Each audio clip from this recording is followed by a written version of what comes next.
Hello guys, welcome back to my channel. അപ്പോൾ എന്താ വെച്ചാൽ ഇത് 2019 മോഡൽ എക്സ്പൾസ് ആണ്. ഞാൻ എടുത്ത പോലുള്ള വീഡിയോ എൻ്റെ ഷോർട്ട് ലിസ്റ്റിൽ കിടക്കുന്നുണ്ട്. അത് പോയി ചെക്ക് ചെയ്യാൻ നോക്കുക താല്പര്യമുള്ളവരൊക്കെ. അപ്പോൾ ഞാനിത് എന്താണെന്ന് വെച്ചാൽ വന്നിരിക്കുകയെന്ന് വെച്ചാൽ നമ്മുടെ എക്സ്പൾസ് നമ്മൾ സർവീസിന് ടോട്ടൽ സർവീസിന് കൊടുക്കാൻ പോകണം. അപ്പോൾ മെയിനായിട്ട് കുറച്ച് കംപ്ലയിൻ്റ് ഉണ്ട്. ഇതൊക്കെയാണ് ഞാൻ ചെയ്യാൻ പോകുന്നത്. അതിൻ്റെ ബാക്കിയുള്ള വീഡിയോ സർവീസ് കഴിഞ്ഞിട്ട് ഞാൻ ഇട്ടോളാം. ഓക്കെ, താല്പര്യമുള്ളവർക്കാണ് സപ്പോർട്ട് ചെയ്യുക, സബ്സ്ക്രൈബ് ചെയ്യുക, കൂടെ. ഫസ്റ്റ് കംപ്ലയിൻ്റ് എന്ന് വെച്ചാൽ മീറ്ററാണ്. നമ്മൾ തുടക്കം തന്നെ ശുഭം മീറ്റർ പോയിട്ടുണ്ട്, മീറ്റർ മുഴുവൻ പോയിട്ടുണ്ട്. നമ്മൾ മീറ്റർ സർവീസിന് ഏകദേശം ഒരു 1500 രൂപ സർവീസ് കോസ്റ്റ് ഉണ്ട്. കൂടാൻ കമ്മിയാവും ചുരുക്കത്തിലുള്ളൊരിത്, അതാണ് പറയുന്നത്. പിന്നെ അതുപോലെ തന്നെ ബാക്ക് ഷോക്ക് അബ്സർ പുറകിൽ നിന്ന് കാണുമ്പോൾ നല്ല ലുക്കാണ്. ടയറൊക്കെ പുതിയതായതുകൊണ്ട് എക്സ്പൾസിൻ്റെ സ്റ്റോക്ക് ടയർ തന്നെയാണ്. ടയർ കാണാൻ പുതിയതായതുകൊണ്ട് ആരും ശ്രദ്ധിക്കില്ല. പക്ഷെ നമുക്ക് ഓടിക്കുന്ന ഒരു കാര്യം ചടപ്പ് ഫീലാണ്. ബാക്ക് ഷോക്ക് അബ്സർ പോയുണ്ട്, അത് ഏകദേശം ഒരു 3 രൂപേൻ്റെ അടുത്ത് സർവീസ് കോസ്റ്റ് മാത്രമാണ് ഞാൻ അന്വേഷിച്ചപ്പോൾ പറഞ്ഞത് മാത്രമാണ്. അത് പോയിട്ടുണ്ട്. അതുമല്ല, ഇത് പിന്നെ വീണിട്ട് നല്ല ഓഫ് റോഡ് അടിച്ച് നിലത്ത് വീണ് പൊളിഞ്ഞിട്ടുണ്ട് ഫ്രണ്ടിലെ ഹാൻഡിൽ കപ്പൊക്കെ. അപ്പോൾ നമ്മൾ അത് മാറ്റാൻ കൊടുക്കണം.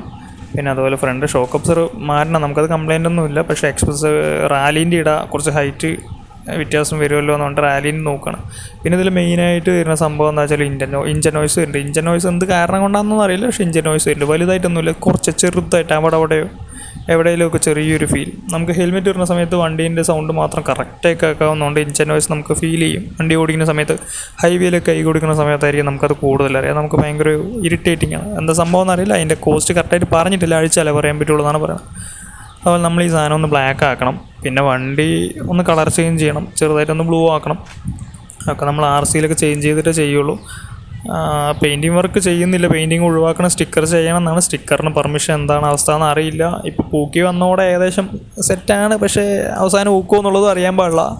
ഫൈനൊക്കെ വന്നു തുടങ്ങിയിട്ടുണ്ട്. അപ്പോൾ നമ്മൾ ഇതൊക്കെ മാറ്റണം എന്നൊക്കെയാണ് നമ്മുടെ ഇപ്പോഴത്തെ ഒരു മൈൻഡ് സെറ്റ്. ചെയ്യുമ്പോൾ മുഴുവനായിട്ട് ചെയ്തിടാം എന്നാണ് നോക്കുന്നത്. നമ്മളതുപോലെ ഇൻസ്റ്റാഗ്രാമിൽ കണ്ട ഓരോ വണ്ടീൻ്റെ ലുക്ക് കണ്ടാണ് നമ്മൾ അതിൽ നിന്നാണ് ഓരോന്ന് കോപ്പി അടിച്ച് ഇങ്ങനെ വണ്ടീൻ്റെ ഒരു മൈൻഡ് സെറ്റ് ബിൽഡ് ചെയ്തെടുത്തുകൊണ്ടിരിക്കുന്നത്.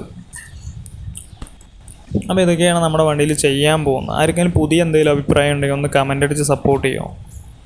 ഒന്ന് സപ്പോർട്ട് ചെയ്യുക, സബ്സ്ക്രൈബ് ചെയ്യുക. നിങ്ങളുടെയൊക്കെ സപ്പോർട്ടാണ് നമ്മുടെയും കൂടെ. ഓക്കെ, അപ്പോൾ എല്ലാവരും സപ്പോർട്ട് ചെയ്യുക. വണ്ടിയിൽ എന്തെങ്കിലും ചെയ്യാൻ അഭിപ്രായം ഉണ്ടെങ്കിൽ ഒന്ന് പറയാം. ഓക്കെ.